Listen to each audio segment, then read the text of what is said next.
Some say the shortest path to the divine is straight, but only fools forget that God loves circles. Yes, let that line settle in your mind like dust on an abandoned altar, slow, inevitable, gently insulting.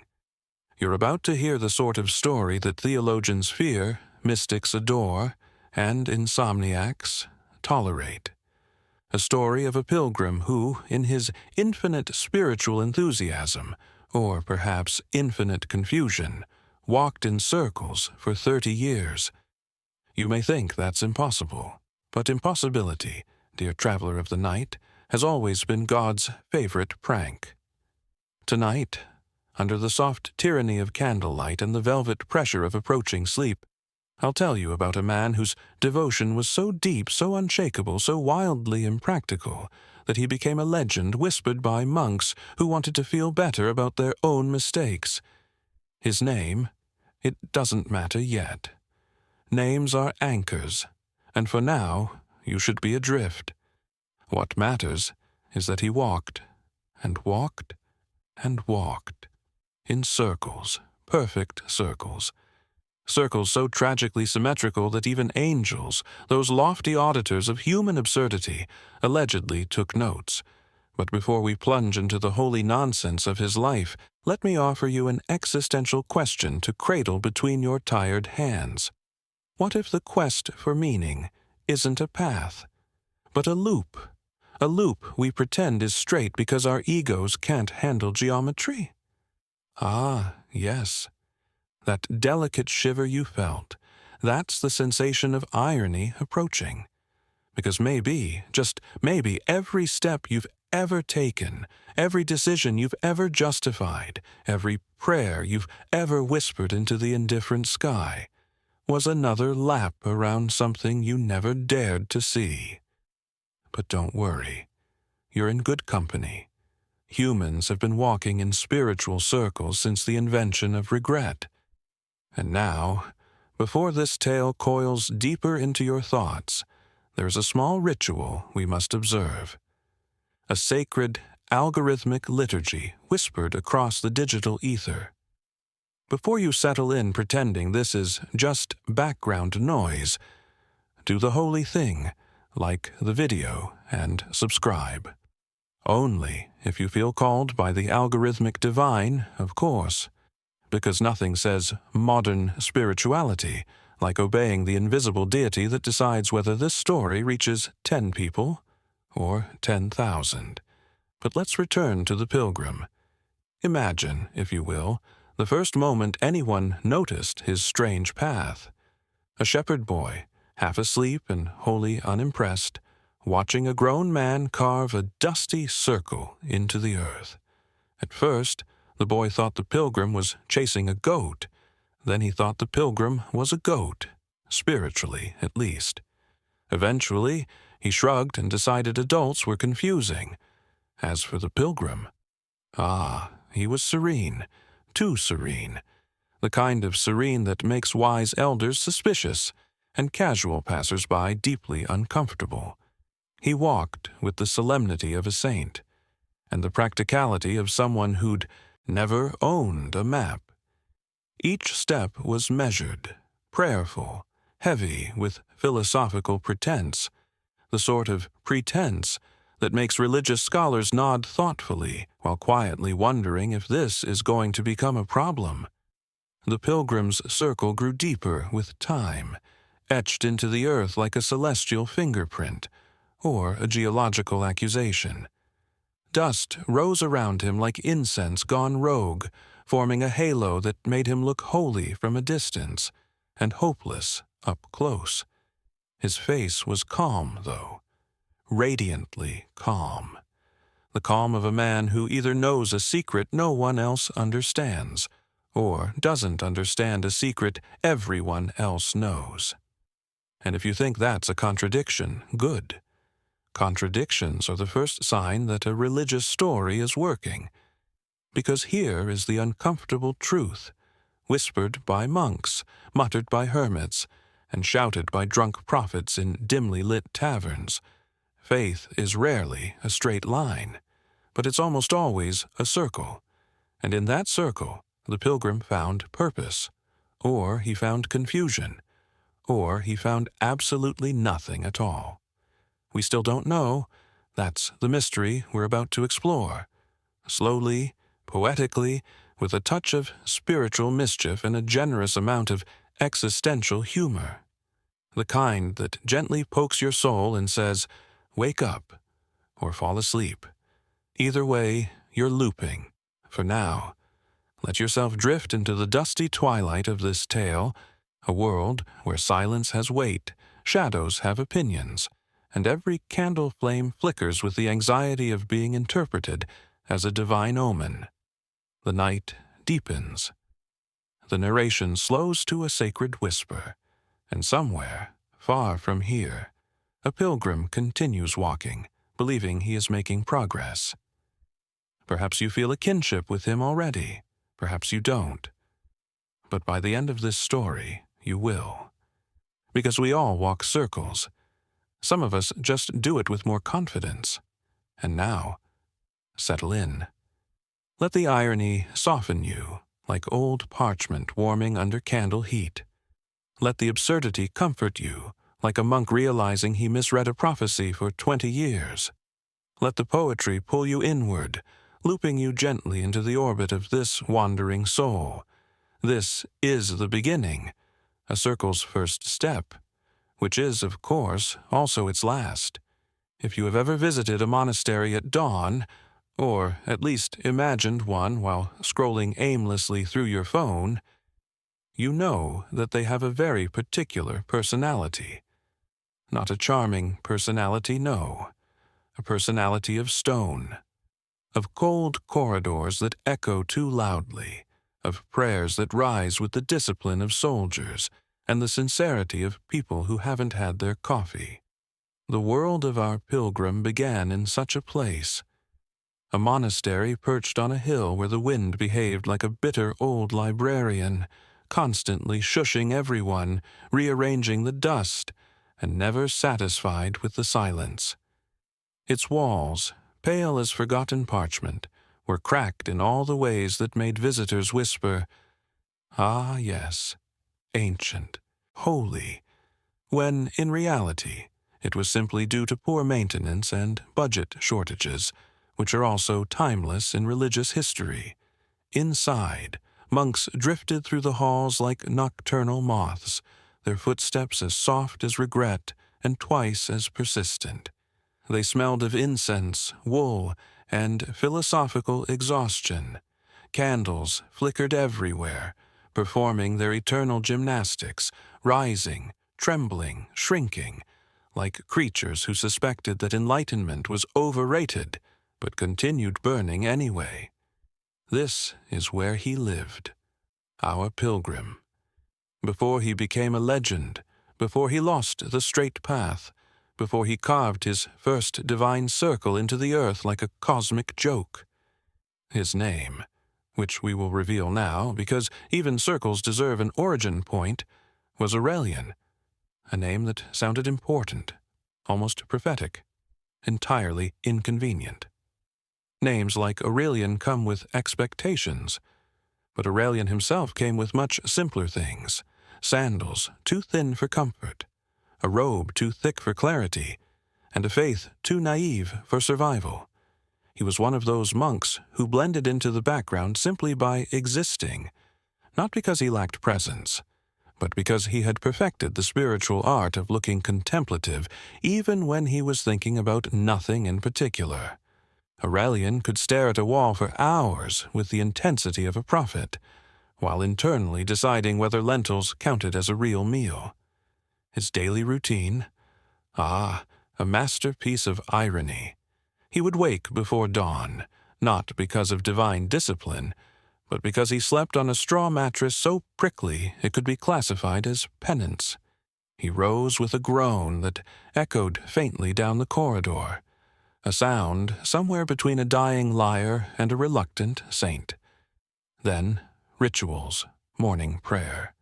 Aurelian mumbled along with the others, reciting words older than memory with the enthusiasm of someone reciting terms and conditions.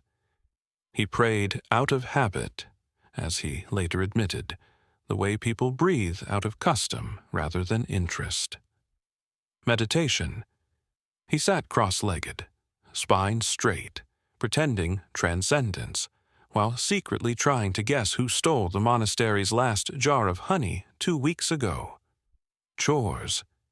He swept dusty hallways where every footstep sounded like a confession. He polished rusted candle holders that only made the candles look more depressed. He tended the herb garden, an overgrown patch of stubborn plants who thrived mostly on resentment and inconsistent watering. And through it all, he maintained that serene, monkish face.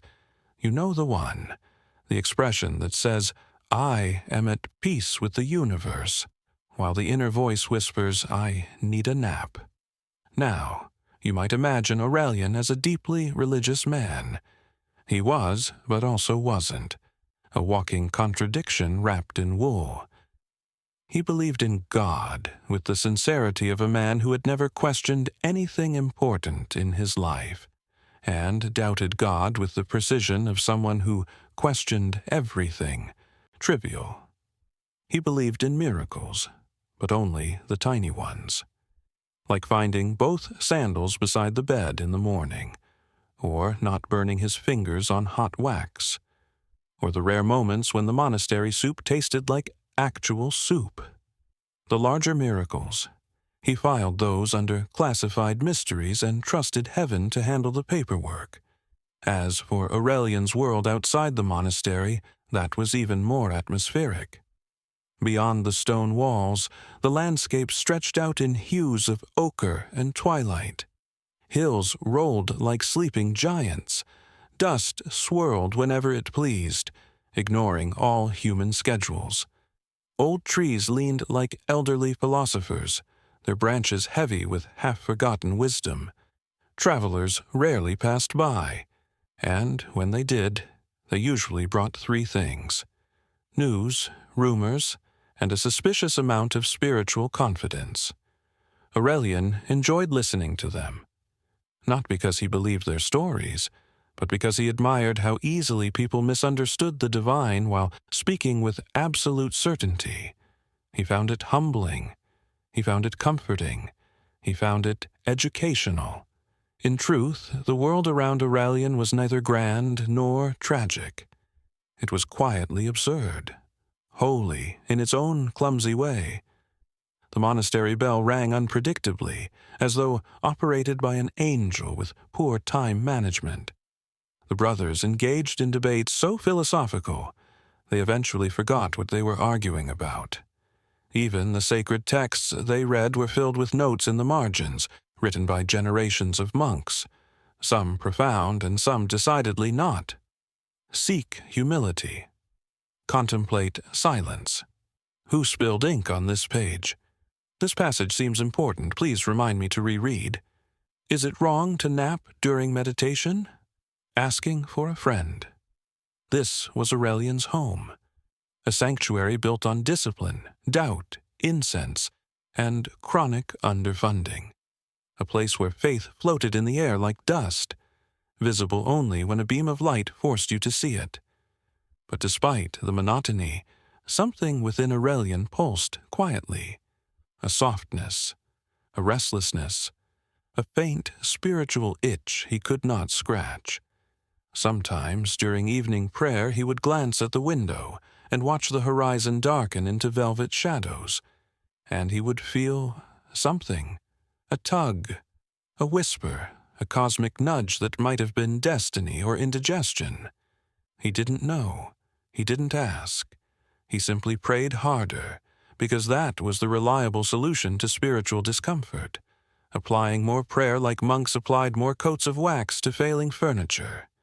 And yet, even with all the rituals, all the chants, all the humble sweeping and meditative stillness, Aurelian often sensed that he was missing something big, something quiet, something circular. But he couldn't name it yet. Because naming things too early ruins the story. What truly defined Aurelian more than his faith or his doubts or his perpetual look of serene confusion, was his sincerity. A sincerity so honest it became ironic, a sincerity so intense it bordered on impractical, a sincerity that made him the perfect candidate for a destiny that required absolute commitment and absolutely no sense of direction. His fellow monks admired him, pitied him, and occasionally avoided eye contact with him, not out of cruelty, but because Aurelian's presence tended to ignite philosophical crises in people who weren't ready for them. He once asked a senior monk, "How do we know God hears us?"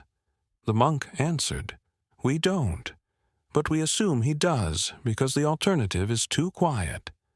Aurelian nodded, as if that made sense.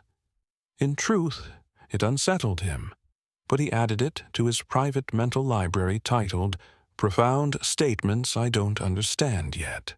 So there he was, a man living in a world of worn stone, cracked candles, shadows that whispered, winds that sighed, prayers that looped, and doubts that curled softly beneath the surface like sleeping serpents.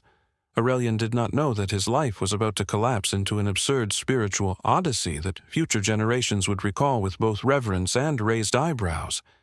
He had no idea that soon he would leave the monastery. He had no idea he would walk for 30 years. And he certainly had no idea he would walk in circles so perfect they would make geometers weep. For now, he was simply Aurelian, a monk with a gentle heart, a reflective gaze, and the early symptoms of a spiritual misadventure. A man who prayed more out of habit than conviction. A man whose destiny waited just outside the monastery gates, tracing its first circle in the dust. Faith, when Aurelian still believed it to be sturdy, looked nothing like the polished sermons or the triumphant hymns you might imagine. No, his faith was much more humble, much more fragile, and infinitely more ironic. It lived in small gestures, in the quiet scrape of a wooden bench, in the warm sigh of an extinguished candle, in the soft rustle of parchment being turned by fingers that wanted certainty but would settle for familiar ink. Aurelian believed, yes, but he believed in the way many people believe their neighbor's dog is harmless, with hope, a touch of fear, and a willingness to avoid eye contact when things get complicated. To understand his faith, you must imagine him standing in the monastery courtyard at sunrise, the sky painted in diluted gold, the air tinged with frost, the faint smell of old incense lingering like a forgotten prayer. Aurelian stood there every morning, palms slack at his sides, eyes half closed, not in mystical ecstasy, but because he was not a morning person. He had always assumed that faith was like the weather. It changed, but politely. It shifted, but slowly. It rumbled occasionally, but only to remind you it existed. And yet, he clung to it with the quiet desperation of someone who fears disappointing not God, but himself. He believed in miracles, but only in the way one believes in discounts at a supermarket, theoretically possible, occasionally announced, rarely experienced, and often requiring suspicious conditions in very small lettering. He believed in divine love, but he imagined it as a bureaucratic process.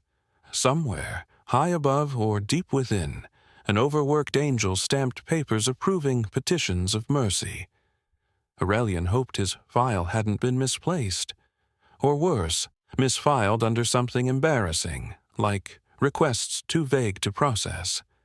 He believed in destiny, but also believed that destiny probably had a long waiting list. Above all, he believed in God, with the sincere reverence of a child approaching a distant, intimidating parent whose moods were legendary, but whose actual presence was rare. His prayers were not eloquent, they were not lofty, they were not chanted with the thunderous vigor of zealots. They were whispered, uncertain, soft. Aurelian prayed like someone knocking gently on a door they weren't sure they had permission to touch. Are you there? Are you listening? Are you awake? Sometimes he asked for guidance. More often he asked for clarity. Occasionally he asked for a sign, a small one, nothing dramatic, nothing that would disrupt the daily schedule. Just enough to confirm that he hadn't invented everything. But no matter how often he prayed, no matter how carefully he shaped his thoughts, he always sensed something missing, not in God, but in himself. His faith was beautiful but flawed, soft but brittle, honest but incomplete. To understand the full absurdity of his devotion, picture Aurelian reading holy texts late at night. He sat at a wooden table lit by a single flame that flickered rebelliously, like a candle attempting stand-up comedy. The pages before him were dense with metaphors, prophecies, questions disguised as answers, and answers disguised as metaphors. Aurelian wanted to understand them, desperately. But spiritual literature has a wicked sense of humor. Every time he grasped a phrase that felt profound, 3 new questions sprouted like philosophical weeds. Sometimes he wondered if the book was changing itself when he wasn't looking, not out of malice, just out of boredom. He once spent 3 hours contemplating a single sentence. Seek clarity, and you shall find none, for the clear path is the shadow of doubt. Was it profound? Was it a warning? Was it a transcription error? Had an ancient monk fallen asleep mid-copy and scribbled nonsense? He didn't know. He never would. Still, he tried. Every day he tried. He believed that enlightenment was simply a matter of persistence, like boiling water or untying a particularly stubborn knot. And yet, ironically, the harder he tried to grasp faith, the more slippery it felt. His spiritual life was full of contradictions. Contradictions he embraced like old friends. He believed God was merciful, but feared divine retaliation for minor mistakes. He believed silence was holy, but panicked whenever heaven gave him too much of it. He believed humility was sacred, but secretly hoped someone would notice how humble he was. He believed suffering had meaning, but still avoided cold baths. These contradictions didn't trouble him at first. After all, contradictions are the backbone of religion, philosophy, and most human relationships. But Aurelian felt them, even if he didn't understand them. He felt them during long nights when the wind moaned through the stone walls like a penitent ghost. He felt them during communal meals when the soup was watery enough to make him question the moral integrity of the cook. He felt them during meditation when the only thing he truly achieved was an impressive ability to think about absolutely everything except the divine. He once confessed to an elder brother, "I think too much," to which the elder replied with great authority, "That is both your gift and your greatest inconvenience." Aurelian nodded solemnly, assuming this was meant to be comforting. It wasn't, but he accepted it anyway because monks are trained to accept cryptic wisdom without complaint. At his core, Aurelian was a man who wanted to understand, not to prove anything, not to become a prophet, not even to feel superior. He simply wanted his inner world to match the outer one, the one filled with chants, candles, rituals, and the quiet assumption that everything had meaning. But meaning is a fickle creature. It appears when uninvited and hides when desperately sought. And though he did not know it yet, Aurelian's faith was already showing cracks, hairline fractures beneath the surface, small doubts disguised as reflections or daydreams or quiet sighs after a long prayer. He had not yet stepped into crisis, but he was drifting toward it with the gentle inevitability of a leaf floating down a river. There were moments, rare, delicate moments, when he felt almost transcendent, as though some unseen presence walked beside him, as though the air shimmered with meaning, as though the universe, that cryptic scribe, had written a message for him in invisible ink. But each time something interfered. A sneeze, a dropped broom, a brother asking where the extra blankets were kept, a bee that mistook his ear for a promising real estate opportunity. Sacredness, Aurelian thought, had terrible timing. Yet even these interruptions felt part of the cosmic joke, a joke he wasn't fully in on, but didn't mind being included in. You must understand, his faith wasn't the dramatic, fiery devotion of martyrs and mystics. It wasn't loud, it wasn't proud, it wasn't miraculous. It was quiet, tender, earnest, filled with contradictions, uncertainties, and the occasional spiritual mishap. He believed in God, but suspected God had other priorities. He believed in destiny, but doubted destiny had time for him personally. He believed in the soul, but worried his might be slightly defective. Still, he carried on, day after day, year after year, believing that all great revelations began with ordinary persistence. Little did he know that his greatest revelation wouldn't be grand, wouldn't be miraculous, wouldn't descend from the heavens wrapped in golden light. His revelation would come in the form of a mistake, a misstep, a misunderstanding so small, so human, so beautifully absurd, that it would shatter everything he thought he knew. His faith, once a calm pond of shallow doubts and gentle certainties, was about to be stirred into a storm that would send him walking, and walking, and walking, straight into a circle he would never escape. But for now, Aurelian remained blissfully unaware. A man with a fragile faith and a sincere heart. A pilgrim waiting for a sign, unaware that the sign was already waiting for him, etched gently but definitively in destiny's forgotten margins. Before a crisis shatters a person, it usually whispers first. A small whisper, barely audible, tucked somewhere between a sigh and a prayer. And Aurelian, gentle Aurelian, was precisely the kind of man who would hear a whisper and assume it was important. Which is unfortunate, because sometimes whispers are just drafts sneaking through monastery windows. But let us not spoil the moment. Aurelian's unraveling began on an evening so still you could hear the dust settling. The monastery was quiet, not the peaceful kind of quiet, but the suspicious kind, like the silence in a room where everyone has agreed not to mention something extremely obvious. Candles burned low. The air tasted of wax, and the faint bitterness of overused incense. Shadows sprawled across the floor like lazy philosophers. Aurelian knelt in the chapel, not because he was particularly inspired, but because the wooden bench splintered that morning, and he had grown tired of sitting cautiously. He closed his eyes. He whispered a prayer. And then it happened. Not a thunderbolt, not a radiant voice, not a miraculous sign in the sky.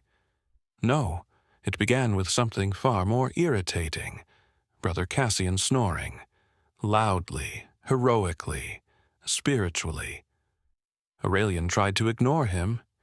He even offered a silent prayer on Cassian's behalf, asking the heavens to grant him either peaceful sleep or immediate wakefulness. Heaven did neither. Instead, the snoring echoed across the chapel, bouncing off ancient stone in a way that made it sound almost intentional. A rhythmic reminder that not even devotion could compete with human biology. Aurelian sighed. He opened his eyes, and that is when he heard it. Turn around. A voice, soft, crisp, unmistakable. Aurelian froze. His heart thudded with the enthusiasm of someone who had waited years for a divine message and suddenly regretted it. He turned. No one was there. Only the old stone altar. Only candles exhaling their last thin breaths. Only the quiet sound of Cassian's snoring, which now felt aggressively secular. Aurelian frowned. Had it been the wind? His imagination? A theological hallucination caused by too many lentils? He closed his eyes again. Another whisper. Turn around. This time, it slid across his senses like cold water. He spun around so fast he knocked over a candle, which sputtered indignantly but refused to die. Still nothing.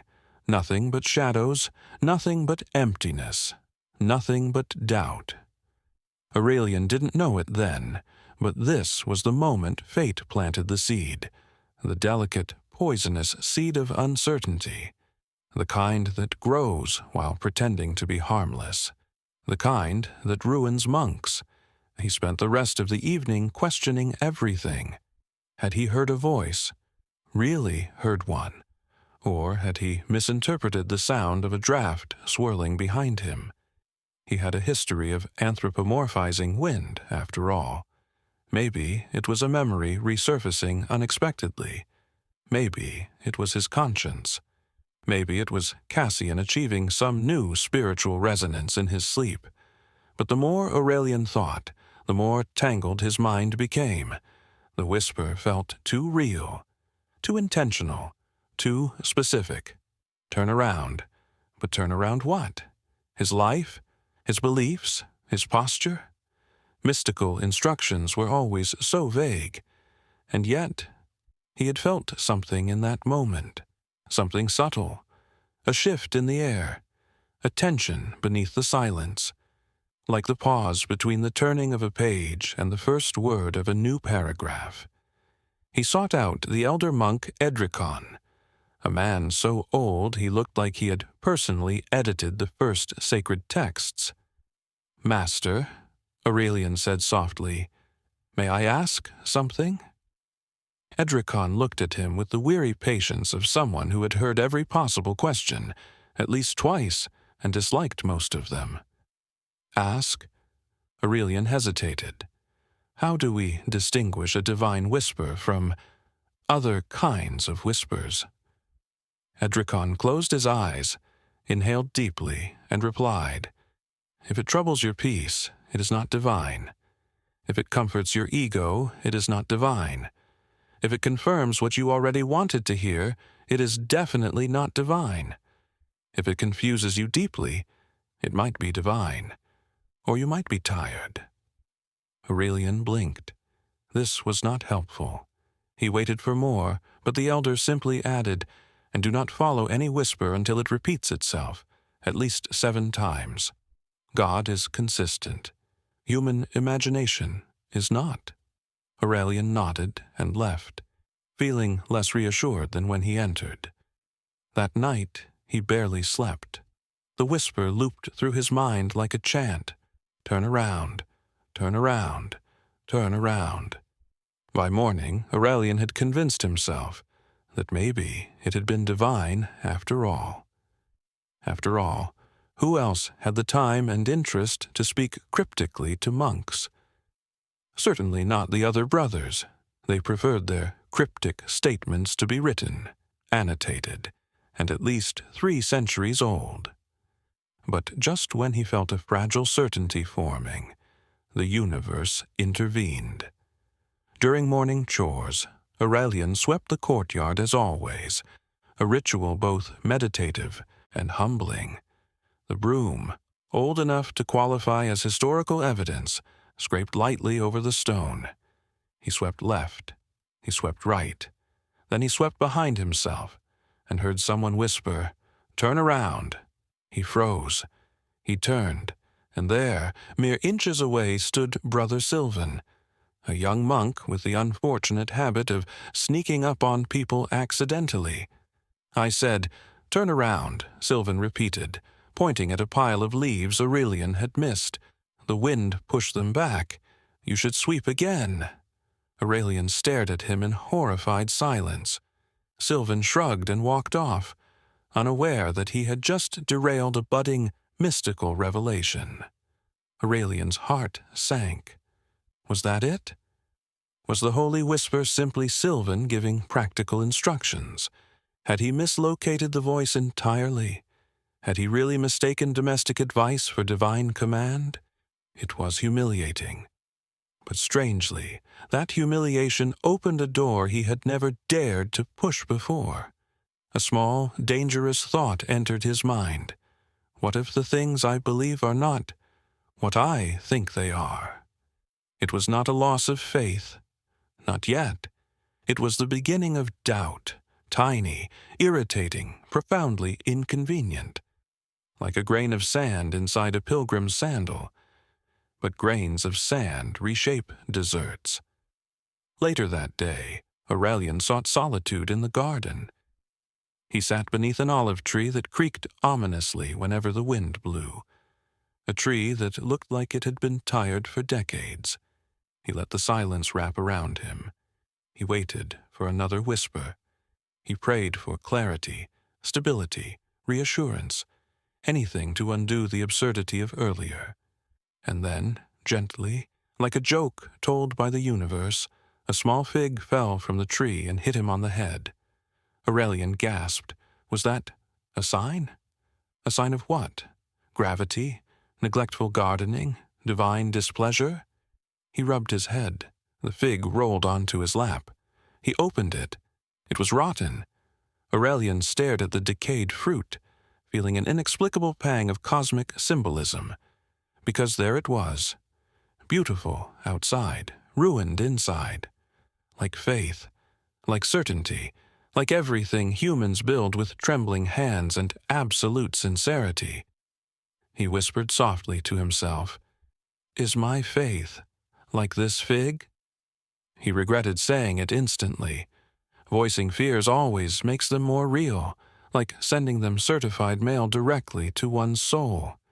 He tried to dismiss the thought, but the universe, mischievous, ironic, poetic, was already aligning the next blow. That evening, during scripture reading, the page flipped by itself. A weak breeze, or destiny stretching its limbs. The new passage read, "Beware the path that leads nowhere, for many walk it believing it is straight." Aurelian felt something drop inside him, a stone, a certainty, an anchor. He wasn't sure what path he was on. But suddenly, he feared it was the wrong one, or no path at all. Throughout the night, he lay awake, listening to the quiet sounds of monks breathing, walls settling, wind humming, its indifferent lullaby. He wondered if faith could bend, if truth could twist, if someone could follow the same steps every day and still be going nowhere. He wondered if the whisper, divine or accidental, was telling him something he wasn't ready to hear. Turn around. From what? Toward what?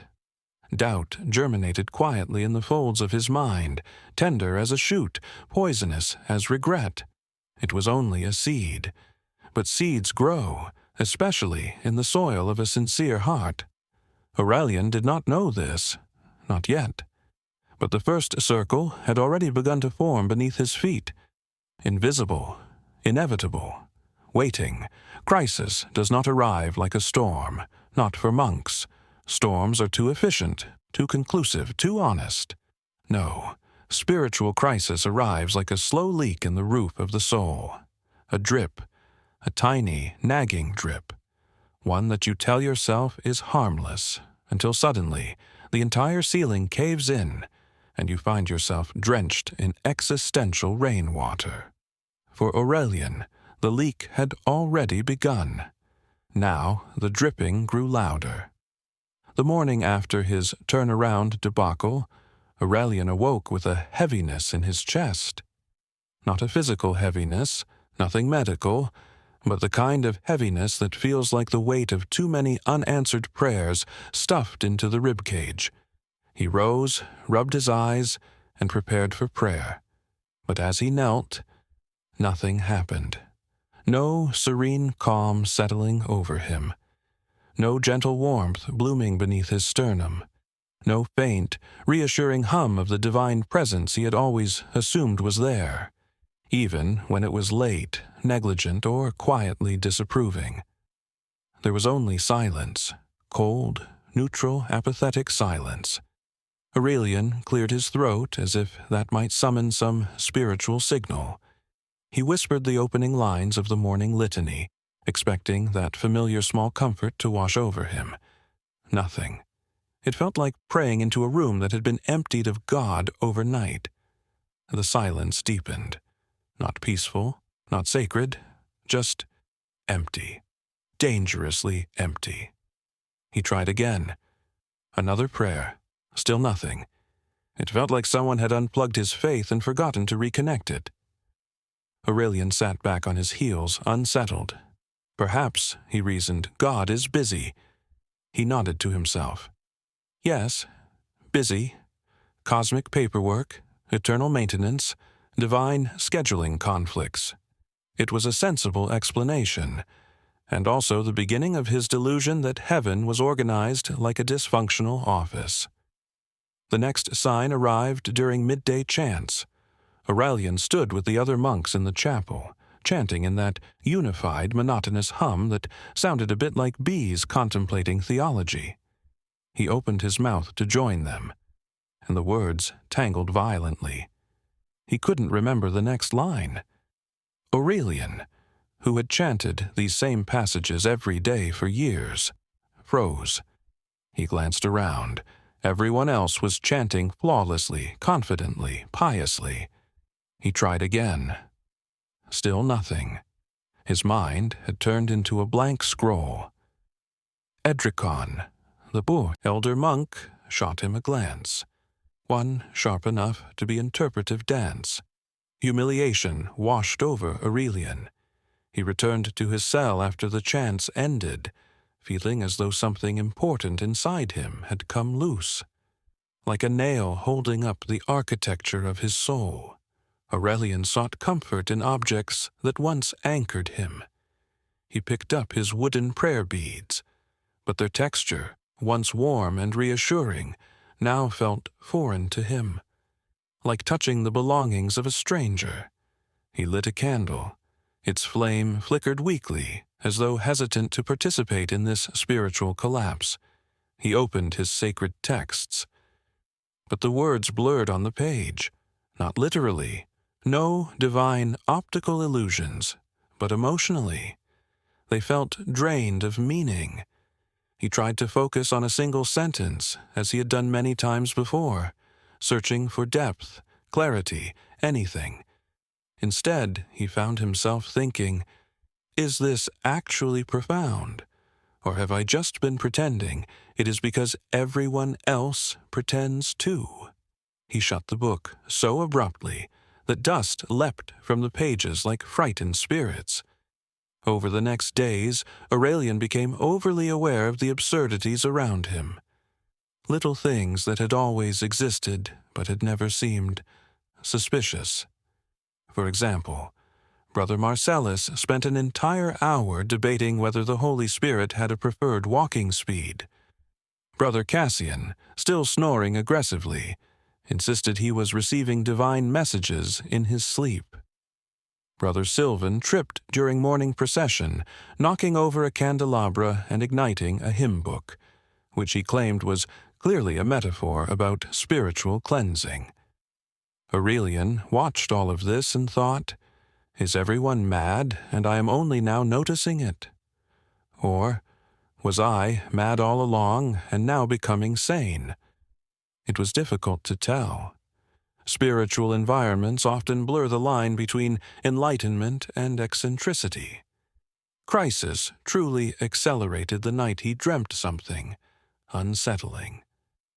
He found himself standing in the monastery courtyard at dusk. The sky was bruised purple. Wind curled around the stone columns like a bored serpent. A tall, hooded figure stood before him, not angelic, not demonic, just deeply irritated. The figure held a scroll covered in chaotic scribbles. "Aurelian," it said, "your prayers have been misfiled." Aurelian blinked. "Misfiled?" "Yes." The figure sighed, flipping the scroll with exasperation. "We've had you under Aurelian, novice monk with low-priority petitions. Very embarrassing. Your requests about clarity, purpose, signs, they were rooted to agricultural blessings. Wheat, rain, that sort of thing." Aurelian stared in horror. The figure continued, "And I must inform you that divine administration is overwhelmed right now. We're understaffed. 3 of the archangels are on indefinite leave." Aurelian whispered, "But I need guidance."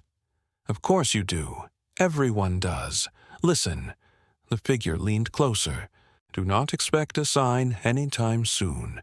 God is dealing with bigger issues." "Bigger issues?" The hooded one hesitated. "Geese. A very angry flock. Don't ask." Before Aurelian could respond, the figure rolled up the scroll, muttered "mortals," and walked away. As it vanished into the fog, Aurelian shouted, "What should I do?" The figure did not turn back.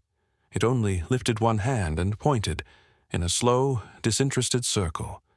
Aurelian woke with a gasp, sweating, shaking, terrified. Was it just a dream? Of course, obviously, clearly, probably, possibly, maybe. Dreams are dangerous mediums. Half psyche, half nonsense, half divine. Yes, that's too many halves, but that is exactly how dreams work. This one left Aurelian rattled. More than rattled. Fractured. Because it confirmed his worst fear.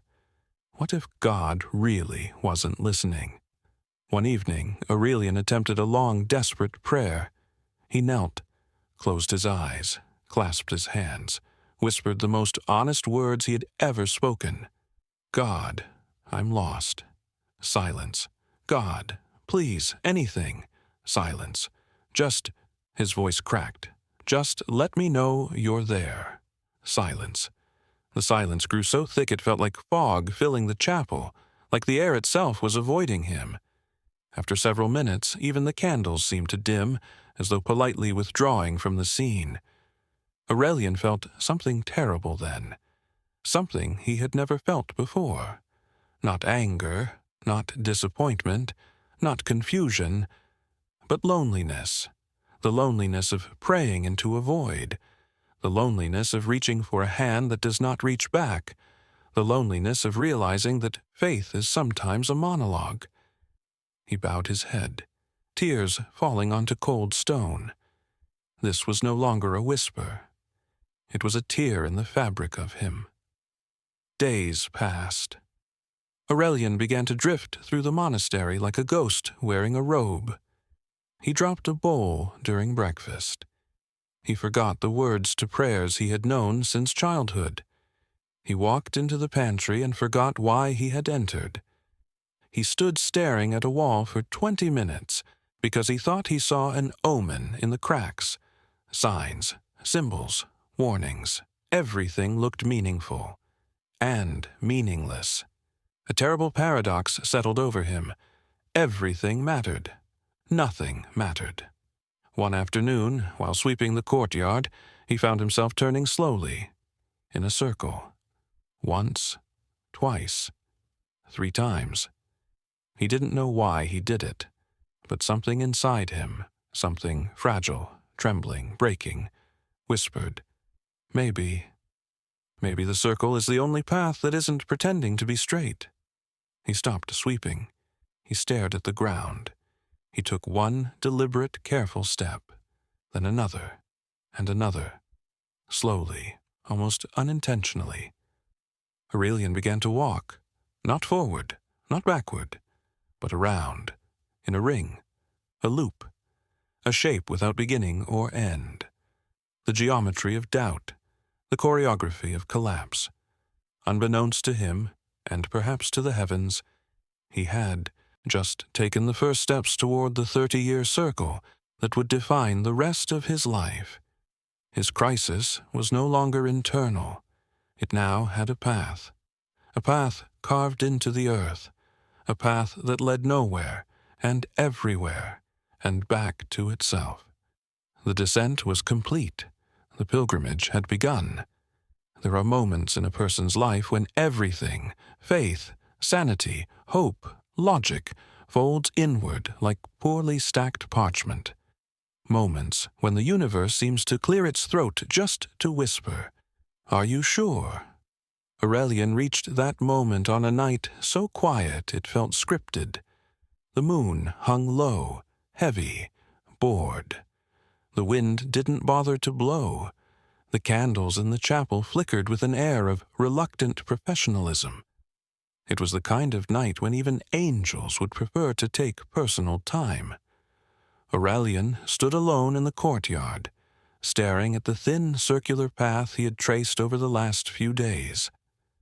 A faint groove in the dust, barely visible, unmistakably intentional. He looked down at it with the haunted expression of a man confronting a mistake he hadn't meant to make, but also couldn't stop making. He whispered, "Why am I doing this?" The silence responded immediately, with its usual lack of effort. Aurelian resumed walking, slowly, deliberately, each step a whisper of confusion, each rotation an argument he kept losing. At first, he walked to calm himself. Then he walked because the motion kept him from thinking. Then he walked because stopping felt dangerous, like halting a spinning wheel only to have it fall apart. His sandals scuffed softly. Dust rose in pale clouds. The world shrank to the rhythm of his circular pilgrimage. Around and around and around. Within minutes, he forgot how many loops he'd completed. Within an hour, he forgot why he started.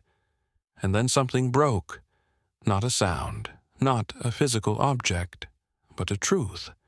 A fragile truth inside him that had been stretched too thin for too long. Aurelian stopped abruptly, gripping his robe, breath shaking. His mind had become a crowded room. Dozens of thoughts shouting over one another, none making sense. Is this a sign? Is this madness? Is this obedience? Is this avoidance? Is this devotion or dizziness? The courtyard spun even though he had stopped. He looked upward, toward the sky, the heavens, the invisible bureaucracy he had always trusted. For the first time in his life, he didn't feel watched. He didn't feel guided. He didn't feel ignored. He felt nothing. Nothing at all. A void so absolute it felt personal. Aurelian whispered, "Are you there?" No whisper answered. No symbol appeared. No mystical fig fell from the tree. Even the wind refused to participate. It was the most spiritually insulting moment of his life. And then, just as he accepted the unbearable nothingness, something flickered at the edge of his vision. A shadow, tall, hesitant, indecisive. It took one step toward him and tripped over a bucket. The bucket clanged loudly. Aurelian yelped. The figure flailed for balance, swore quietly, then straightened itself with the dignity of someone pretending they were meant to do that. Aurelian blinked. Are you an angel?" The figure paused, as if considering whether to lie. Moonlight revealed its face. Not an angel, not a demon, not a divine emissary. It was Brother Sylvan, holding a torch, looking extremely guilty. "Aurelian," Sylvan whispered, "what are you doing walking in circles at this hour?" Aurelian's jaw dropped. He felt something primal awaken in him. Frustration, embarrassment, and a pinch of cosmic betrayal. "Sylvan," he whispered hoarsely, "were you watching me?" "Not watching," Sylvan corrected. "Observing, out of concern, and curiosity, mostly curiosity." Aurelian groaned, covering his face. So this wasn't divine, this wasn't mystical, this wasn't destiny, this was... "Sylvan, The same man who tripped over everything except his own doubts. Aurelian felt something inside him crack, cleanly, decisively, like a staff snapped against a stone. "Do you know how long I've been walking?" Aurelian asked. "No," Sylvan replied, "but it was definitely long enough to worry Brother Cassian. He thought you were summoning a weather pattern." Aurelian sank to his knees, shaking with a laughter sob hybrid that terrified Sylvan. "This wasn't a revelation?" Aurelian asked, voice breaking. "Well," Sylvan said thoughtfully, "unless God is using you to draw a diagram, I don't think so." Aurelian pressed his palms to the ground. Dust clung to his skin. His breath trembled. His faith, once soft, once sincere, now felt like parchment left in the rain. He whispered to himself, I thought I was being led." Sylvan scratched the back of his head. "Well, you were moving. That's something." Not helpful. Aurelian's head dropped. The circle beneath him blurred as tears hit the earth. Sylvan crouched beside him awkwardly. "Sometimes," he said hesitantly, "when I'm confused, I take a nap."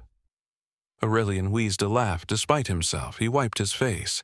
Something about Sylvan's cluelessness was grounding. Infuriating, yes, but grounding. Yet the truth remained. Aurelian had been chasing a sign that never existed. He had placed meaning where there was none. He had mistaken coincidence for guidance, silence for intimacy, and confusion for prophecy. His faith had betrayed him. Or maybe he had betrayed his faith. Aurelian sat in the dust, eyes red, robe wrinkled, hair uncooperative. He whispered, "What am I supposed to do now?" Sylvan shrugged.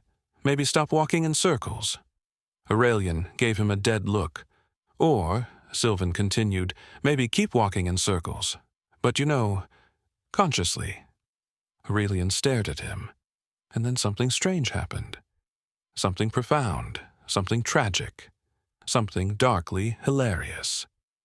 He realized that Sylvan, clumsy, oblivious Sylvan, had accidentally said something wise. Maybe, Aurelian thought, everything in life is a circle. Maybe every attempt at progress loops back to where we began. Maybe the only real difference is whether we walk the circle deliberately or out of confusion. This thought hit him like a revelation. A terrible revelation. A perfect revelation. He lifted his head. He whispered, "What if this is the path?" Sylvan blinked. "What path?" Aurelian gestured to the ground. "The circle." Sylvan paused. "You're saying God wants you to walk in circles?" Aurelian's voice trembled. "I don't know what God wants. I don't even know if God is listening. But I know that when I walk in this circle, something happens." "What happens?" "I exist." Sylvan squinted. "Isn't that true everywhere?" "No," Aurelian whispered, "only here." And there it was, the exact moment his crisis mutated into conviction. The moment he snapped. The moment he mistook collapse for calling. Nothing is more spiritually dangerous than taking a breakdown as divine instruction. Sylvan sensed it. He backed away slowly. "Aurelian," he said carefully, "maybe you should rest." But Aurelian was already rising, slowly, deliberately, like a prophet awakening from a fever dream. His eyes shone with that unmistakable light found in saints, madmen, and people who have spent too long in solitude. He stepped into the circle. He took a breath, and he began to walk. Sylvan called out, "Aurelian, wait!" But Aurelian didn't wait. He walked. He walked with purpose. He walked with conviction. He walked with the absurd passion of a man who believed that this loop, was the closest thing to truth he had ever found. Sylvan watched helplessly as Aurelian circled again, and again, and again. Eventually, Sylvan left. Aurelian didn't notice. His steps had become prayer. His breath had become liturgy. His crisis had become his doctrine. And somewhere in the heavens, if heaven was even paying attention, someone whispered, "Oh no," because nothing is more spiritual and more deeply tragic than a human being who mistakes the sound of their own breaking for the voice of God. Aurelian walked, round and round, into destiny, into absurdity, into legend. His faith had broken, but in its place, something far more dangerous had begun. Certainty. After a storm comes silence. But the silence that followed Aurelian's breaking point was not the gentle kind monks cherish, the kind that soothes the mind, deepens the breath, and makes the world feel mysteriously whole. No. This silence was hollow, thin as spun glass, fragile enough to shatter with a single thought. It was the kind of silence that breathes down your neck, the kind that feels like someone, or something, has stepped out of the room and forgotten to return. Aurelian walked in his circle the entire night after his breakdown. The moon followed him like a tired witness. His sandals left a perfect groove around the courtyard, a thin ring smoothing into a shape that resembled a halo or a trap. By dawn, he had lost count of the laps. Numbers no longer applied. Time no longer applied. Meaning no longer applied. He walked because walking was the only thing he understood now. The next morning, the other monks emerged from the dormitory one by one, their robes rumpled, their hair mussed, their faces carrying the vague distrust of men who suspect spiritual trouble, but hope someone else deals with it. They found Aurelian still walking, still looping, still circling, silently, steadily, like a clock powered by the last drop of sanity. Brother Cassian rubbed his eyes. Is he still doing that? Brother Sylvan sighed. Yes. A long pause. Another monk muttered, "Should we stop him?" The elder Edricon answered without hesitation. No. Another pause. Why not? Edricon gazed at Aurelian with an unsettling mixture of pity, fear, and respect. Because this is either divine madness or just madness. In both cases, interruptions tend to make things worse. They left him alone. Aurelian didn't notice. He kept walking, calmly, methodically, with the eerie serenity of someone whose mind had settled into place, but in the wrong place. He didn't pray. He didn't think. He didn't seek meaning. He simply existed, orbiting himself. The silence around him grew fuller, denser, like it had weight. It pressed against his ears, against his ribs, against his thoughts. The courtyard seemed to narrow with each passing hour, as though the walls were drawing closer in the quiet solidarity with his spiral. The sky felt dimmer, the air thicker. Even the sun, usually enthusiastic about scorching everything, seemed hesitant today, peeking through clouds like a landlord, checking in on a problematic tenant. Aurelian did not feel abandoned, nor punished, nor watched. He felt something far stranger, untethered, as if the invisible thread connecting him to the world had snapped, and he was drifting above reality, held only by the gravity of his own circular path. He whispered once, under his breath, "I'm still here." But the silence around him was so vast that the words returned to him sounding foreign. Whose voice? Whose thought? The courtyard didn't answer. By midday, the monastery resumed its normal rhythms. Chores, prayers, arguments about whose turn it was to fetch water from the well. But something was different. The brothers spoke quietly, moved carefully, avoided sudden noises, as though Aurelian's circle had become a fragile ritual they feared accidentally breaking. Brother Marcellus attempted humor. Maybe he's tracing a map to enlightenment. No one laughed. The silence pressed harder. The wind refused to blow.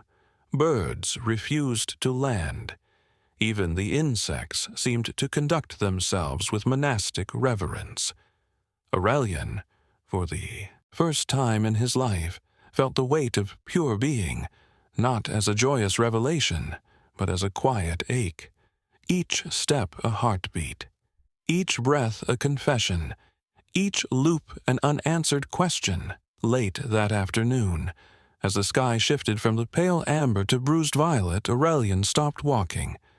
Just stopped. Mid-step, mid-breath, mid-thought. He stood perfectly still at the edge of his circle, his robe hanging limp, his hair clinging to his forehead with sweat. His shadow stretched long behind him, thin as a prophecy written in haste. For a moment, the world held its breath. Even the monastery walls seemed to lean closer. Aurelian lifted his head slowly, painfully, slowly, like someone resurfacing from deep water. He stared at the sky. The clouds drifted with an indifference that felt sacred. The air shimmered faintly, as though sunlight was trying to decide if it was worth the effort. Aurelian whispered, "Why?" Not in anger, not in despair, not even in hope. Just why? A simple question that contained every other question he'd ever feared asking. Why this silence? Why this circle? Why this emptiness? Why him? At that exact moment, a leaf fell from the olive tree. Not a significant leaf. Not a glowing leaf. Just a leaf doing its best impression of symbolism. It drifted, curled, and landed on Aurelian's shoulder. He stared at it, deeply, suspiciously, as if the leaf were a divine message in disguise. After a long silence, he sighed. Is that supposed to mean something? The leaf did not answer, because leaves, unlike spiritual signs, have the decency to remain literal. Aurelian flicked it off his shoulder, exasperated. Of course not. It was the closest he had ever come to speaking with genuine sarcasm toward the universe. And the universe, to its credit, did nothing. As night fell, and shadows stretched like exhausted monks settling in for prayer, Aurelian sat at the center of his circle. Dust coated his robe, sweat clung to his temples, but his eyes were strangely clear, not enlightened, not inspired, but empty enough to see without obstruction. He realized something then, something that terrified him and comforted him and confused him all at once. He no longer knew what he believed. Not in a dramatic, rebellious way, not in a furious crisis, but in an unusually calm, eerily neutral absence of belief. He didn't know if God was watching. He didn't know if God existed. He didn't know if anything was real or meaningful or purposeful. But for the first time, he felt no urgency to answer these questions. The storm inside him had passed. All that remained was dust. Soft, gray, inevitable dust. Aurelian ran his fingers through the ground, let the particles drift between them, watched as they disappeared back into the familiar ring he had carved. Dust to dust, question to question, circle to circle. He whispered, maybe meaning isn't something given. Maybe it's something made. Then, or maybe it doesn't matter. He lay back, staring at the sky. Cool earth cradled his spine. Stars blinked faintly, lazy and indifferent, as if struggling to stay awake through yet another human crisis. Aurelian let his breath slow. He let the silence deepen. He let the emptiness settle into him like a second soul. And for a brief moment, the smallest moment, he felt a serenity greater than any faith he had ever held. A serenity born not of certainty, but of release. No expectations, no interpretations, no divine whispers, just silence, dust, breath, existence. And in that fragile, unremarkable stillness, Aurelian felt something new, not hope, not fear, not revelation, but space. Space for whatever came next, if anything came next. Revelations are tricky things. Some arrive as blazing visions that split the sky in two. Some descend as thunderous voices that shake mountains, nations, egos. Some reveal themselves through signs so theatrical that not even the most devout skeptic could miss them. And then there are the other kinds. The low-budget revelations, the ambiguous ones, the ones that might be divine, or psychological, or just the result of forgetting to eat for 12 hours. Aurelian's revelation belonged to that last category. The night after Aurelian's strange serenity settled over him, something else settled too. Something neither benevolent nor frightening, neither divine nor mundane, just present. A presence you don't see but feel like a coat being draped over your shoulders, slowly, lightly, almost politely. The air tasted different, sharper, sweeter, unfinished. The moon, swollen and pale, hovered low in the sky like an overworked lamp that had thoughts about quitting. The courtyard felt wider than usual, or smaller. It was hard to tell. Aurelian sat in the center of his circle, knees drawn up, spine bowed. His body was exhausted, but his mind felt like a freshly wiped slate, clean but fragile, ready for anything and nothing. He whispered into the night, "If there is a sign, I will not chase it, but I will not refuse it." A reasonable compromise, a ceasefire between his doubt and his desperation. The universe, as always, offered no immediate response. Instead, something subtler happened. A breeze stirred. A soft, strange breeze. Not cold, not warm, just noticeable. It carried with it the scent of burnt olive wood, the faint sweetness of figs, and something else. Something metallic, thin and distant, like old bells ringing behind a memory. Aurelian lifted his head. The leaves of the olive tree rustled. Just once, as though greeting him or warning him or simply stretching.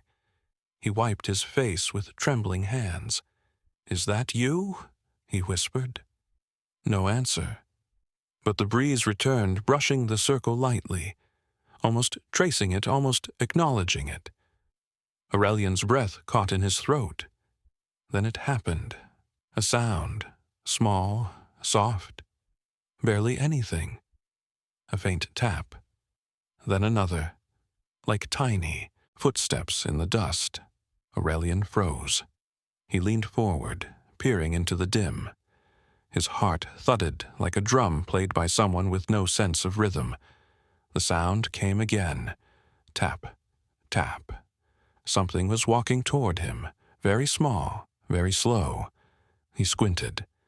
Out of the shadows emerged a beetle, a shiny black beetle, round, tiny, radiating absolutely no mystical authority whatsoever. Aurelian exhaled, disappointed. "You?" The beetle stopped inside his circle, right in front of him, as if it had something very important to say. "Is this supposed to be symbolic?" Aurelian asked it, a little too desperately. The beetle, being a beetle, remained unburdened by existential expectations. It simply turned around and walked the circle, not partially, not randomly, perfectly. It followed Aurelian's ring in flawless miniature geometry, a tiny pilgrim imitating a larger one. Aurelian stared. His pulse quickened. "Are you mocking me?" The beetle did not confirm or deny. It simply continued its serene, circular journey, round and round, just like him. Aurelian leaned back, his mind reeling. Was this a sign? No, impossible, ridiculous, absurd. Then again, hadn't much of spiritual history been built on misinterpreted wildlife? The beetle completed exactly 3 revolutions, then stopped by Aurelian's sandal and gently tapped it. Tap, tap. Aurelian whispered, "Is that a blessing or a complaint?" The beetle turned and walked away, vanishing into the shadows. Aurelian watched it go, trembling with bewildered awe. Something inside him shifted. Not certainty. No, certainty was long gone. But something else. A fragile thread of possibility. Maybe this meant something. Maybe it meant nothing. Maybe meaning itself was optional. Maybe meaning was a trick humans played on chaos to make it feel polite. He pressed a hand to his chest. His heartbeat pulsed slowly, steadily, as if trying to tell him, accept the unknown. Not as an answer, but as a companion. Hours passed. Aurelian stayed in the circle, too fragile to move, too awake to sleep. Night deepened into a thicker shade of silence. The wind returned, softly swirling around him, brushing dust from his sleeves. And then, faintly, something spoke. Not clearly, not loud enough to claim as auditory proof. More like an impression of a voice. A fragment. A feeling shaped like sound. It slid into him like a thought he didn't form. Be still. Aurelian gasped. He sat bolt upright. Did he hear that? Did he invent it? Did the night breathe it into him? He swallowed hard. Is it you? The air around him quivered at once, as if suppressing a laugh. Or maybe he imagined that too. He pressed trembling fingers to his temples. I don't know what's real, he whispered. The not-quite voice returned. Good. Aurelian's eyes widened. Good? But the voice did not elaborate, and that was the most maddening part. No explanation, no command. No revelation wrapped in holy certainty. Just one word, good, as though confusion, his confusion, was a necessary ingredient in whatever spiritual soup the universe was brewing. Aurelian pressed his forehead to the ground. He laughed once, a broken laugh, a hysterical laugh, a laugh full of exhausted wonder. So this is how it is, he whispered. You won't tell me the truth. You won't tell me the path. You won't tell me the meaning. Silence. But you approve of my not knowing? The air did not respond. He felt something inside him loosen, a knot of fear, of expectation, of theological pride, of the desperate need for clarity. He exhaled, long, slow, empty. The night held him gently, like a silence trying its best to be comforting.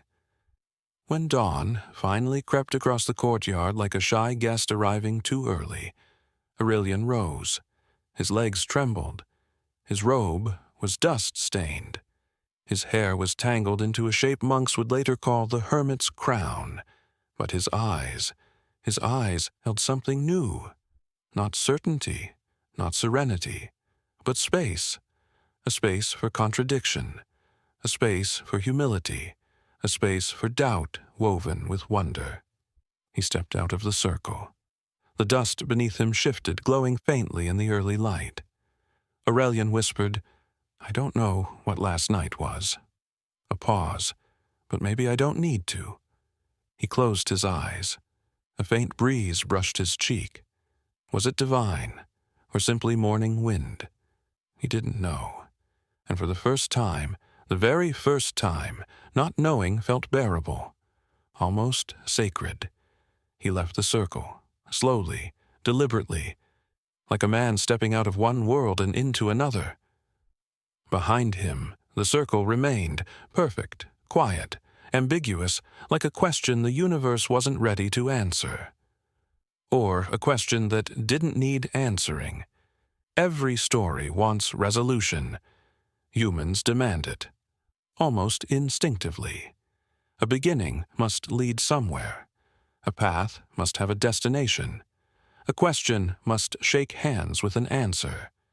But the universe, inconveniently, has never respected narrative structure. Aurelian learned this the slow way, the circular way. Now, after nights of silence, doubt, beetle prophecies, and revelations that may have been anemia, he stood at the edge of his courtyard, with a heart that felt fuller and emptier at the same time. The world had not changed. The sky was still indifferent. The monastery was still underfunded. The olive tree still shed unreliable metaphors. The monks still snored, mumbled, and misquoted scripture with enthusiastic confidence. But he had changed, just slightly, like a candle flame that flickers in a way no one else notices, but you do, because you held the match. On the second morning after the ambiguous revelation, the monks finally confronted him. They gathered in the courtyard, robes swaying like tired ghosts, faces pulled tight with concern, confusion, and mild annoyance.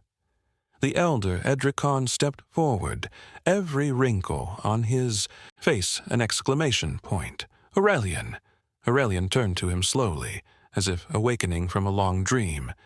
"Yes, master?" "You have." Edricon gestured vaguely, with the walking, the circle, the whatever that phase was. "It was not a phase," Aurelian said calmly. "It was something." "Is it over?" Edricon asked, hopeful in the way people are hopeful when asking if the strange smell in the hallway has finally gone away. Aurelian looked back at his circle. The dust gleamed faintly in the sun, a perfect loop. "No," he replied softly, "it's not over." The monks murmured, troubled, relieved, confused. Brother Marcellus whispered, "Is he founding a new order?" Brother Cassian murmured, "Is it contagious?" Brother Sylvan muttered, "I told you all, the circle is important. I just don't know why." Aurelian lifted a hand. The murmuring stopped. "I am not abandoning the monastery," he said. "I am not renouncing my vows. I am not claiming visions. I am not announcing new doctrines." Relief visibly washed over the group. Aurelian continued, "But I am not the same either." Relief evaporated. "Something changed," he said. "Something broke. Something opened." The monks exchanged looks. This was not a reassuring sequence of verbs. Edricon stepped closer. "And what do you believe now, Aurelian?" Aurelian pondered this, much longer than was comfortable. He finally said, "I believe that belief is less important than sincerity." A pause. "And that we walk in circles more often than we admit." The monks stared. Sylvan whispered, "That actually sounds wise." Marcellus elbowed him, "Don't encourage him."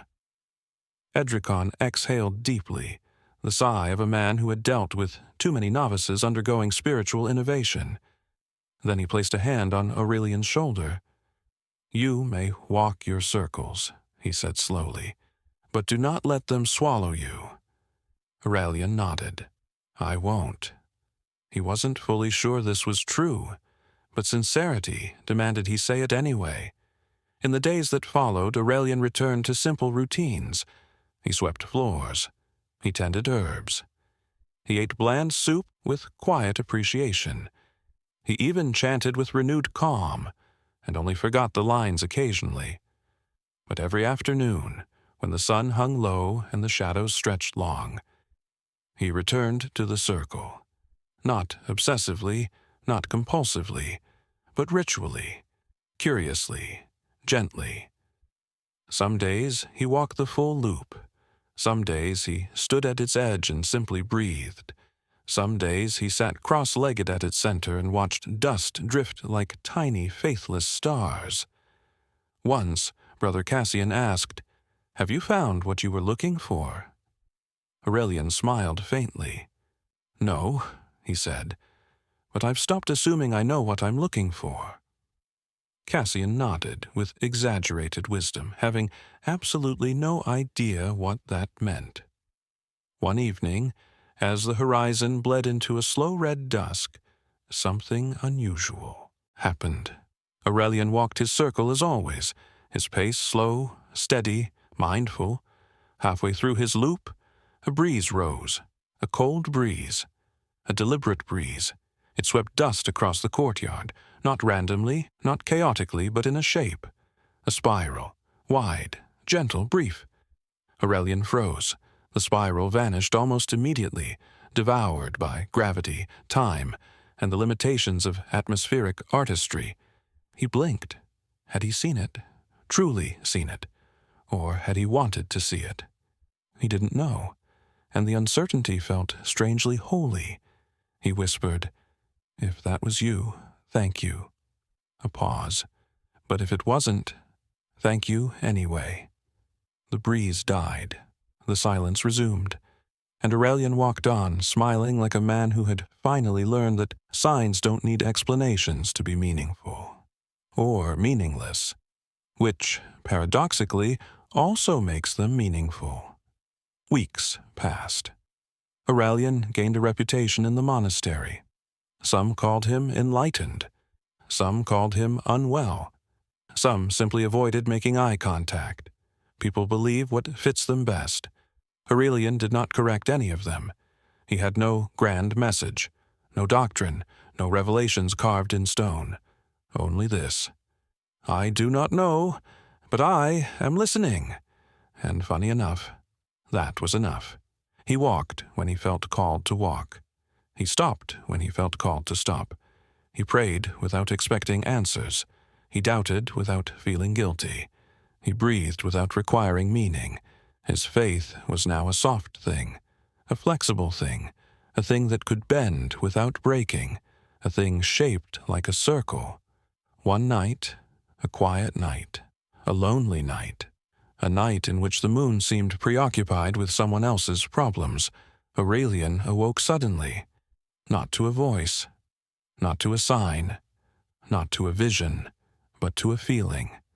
He rose, wrapped his robe around himself, and stepped into the cold courtyard. The circle gleamed faintly in the moonlight. Aurelian approached it. Something inside him, something small and sincere, whispered, "Walk." He stepped into the circle. He took one slow lap, then another, and as he completed the third, he felt something subtle behind him, a shift, a presence, a breath. He turned around. There was nothing, nothing but dust, nothing but moonlight, nothing but the faint outline of his path. But it felt like something had been there. Maybe divine, maybe imagined, maybe dream residue, maybe just the wind reusing old theatrics. He closed his eyes. He whispered, "If that was you, I am here." A long silence. Then, somewhere in the darkness, something tiny skittered. A beetle. Aurelian laughed softly. Of course. The beetle approached the circle, paused, and turned away, uninterested. Aurelian raised an eyebrow. "Are you rejecting my path?" The beetle didn't answer. Because again, it was a beetle. Still, Aurelian felt an odd comfort. Perhaps meaning wasn't something that needed to be found or granted or revealed. Perhaps meaning was simply noticed. And he was, finally, learning to notice. Aurelian left the courtyard, left the circle, left the questions hanging in the night like unlit lanterns. But the story didn't close, couldn't close, because Aurelian had not reached a revelation, had not received a message, had not solved a cosmic riddle. He had simply learned to stay with uncertainty, to walk with it, to sit with it, to let it breathe beside him like an old friend. His faith was not restored, not shattered, not replaced, just transformed into something quieter, stranger, more honest. And whether God was with him, or watching him, or avoiding him like a complicated conversation, Aurelian walked. Slowly, softly, circling, living, in a world that made no promises and kept them beautifully. Perhaps God was busy. Perhaps God was silent. Perhaps God was avoiding messages, like everyone does on Mondays. Whatever the truth, the circle waited, and Aurelian walked toward it with calm, steady steps, not to find an ending, but to live in the middle, where all stories eventually lead. At the edge of every story there is a candle, a small one, a patient one, a candle that has burned through all 10 parts of this tale, flickering with the persistence of someone who knows they are not necessary, but still wants to help. Let us begin there, with the candle. Its flame is thin now, bending like a monk in deep bow, its wax pooled in trembling silver rivulets that cling to the table like memories refusing to dry. The room is dark, but not unfriendly. Darkness, after all, is where most faith begins and most doubt settles comfortably beside it. In the dim glow you might see Aurelian, not walking this time, not circling, not collapsing inward or expanding outward, just sitting, calm, quiet, still. The circle behind him remains etched in the courtyard, dusty and soft, a question mark drawn by a hand too gentle to finish the curve. The night presses close. It is late, very late. The monastery breathes its ancient wooden sighs. Brother Cassian snores somewhere in the distance, sounding like a tired trumpet confessing its sins. Brother Marcellus is dreaming of bread again. Brother Sylvan is awake, staring at the ceiling, still trying to understand how he accidentally started a spiritual movement. And Aurelian sits alone with his candle.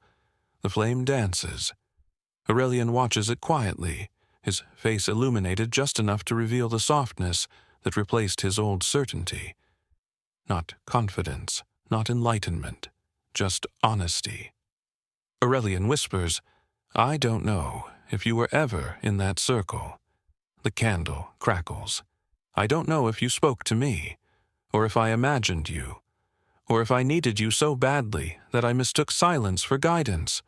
The flame wavers. "And I don't know," he says, "if walking in circles for 30 years would make me wise, or just very, very dizzy." He smiles. "It is small. It is real. I don't know," he repeats, letting the words fall gently, like dust. "But I am not afraid of not knowing any more." He leans forward, watching the candle breathe. "I don't walk the circle to find an answer. I walk it to remember that everything is unanswered." The wind hums through the window, soft as a monk shushing a child. Aurelian continues, and maybe that's enough. Maybe a question that stays open is holier than an answer that closes. He closes his eyes. Dust drifts. The candle sighs. Later, as the moon slips behind a cloud as if embarrassed to be seen so clearly, Aurelian rises from the candle's side. He steps outside.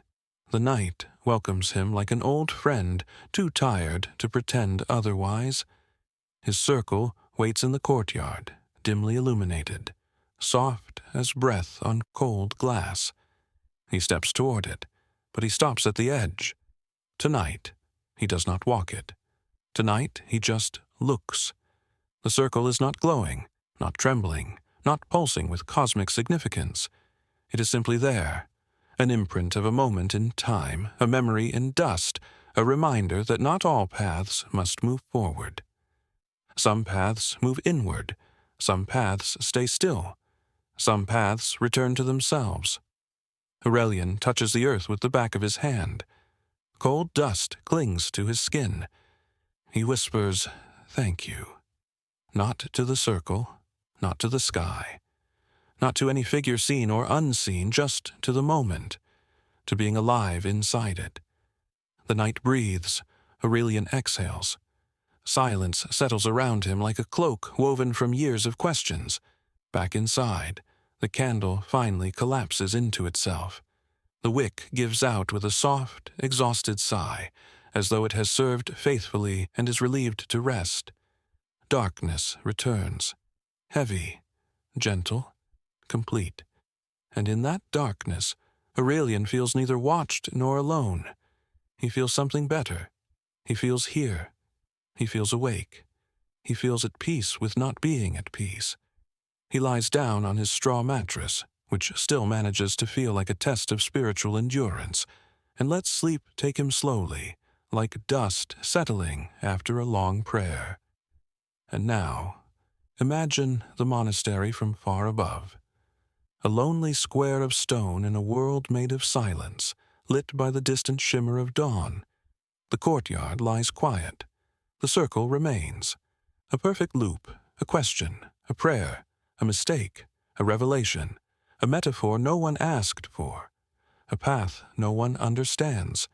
Aurelian sleeps. The world turns, everything continues, nothing resolves. And yet, there is a tenderness in that incompletion, a softness in the unanswered, a holiness in the dust. Because certainty ends stories, but uncertainty lets them continue. And Aurelian, Pilgrim of the Circle, has finally learned to love what continues. If this story kept you awake a little longer tonight, or lulled you into that strange, holy drowsiness where doubt becomes soft and silence becomes a friend, subscribe to Religious Night Stories, where faith never sleeps, even if you do. Blow out your candle, close your eyes, walk your circles gently. The night is listening.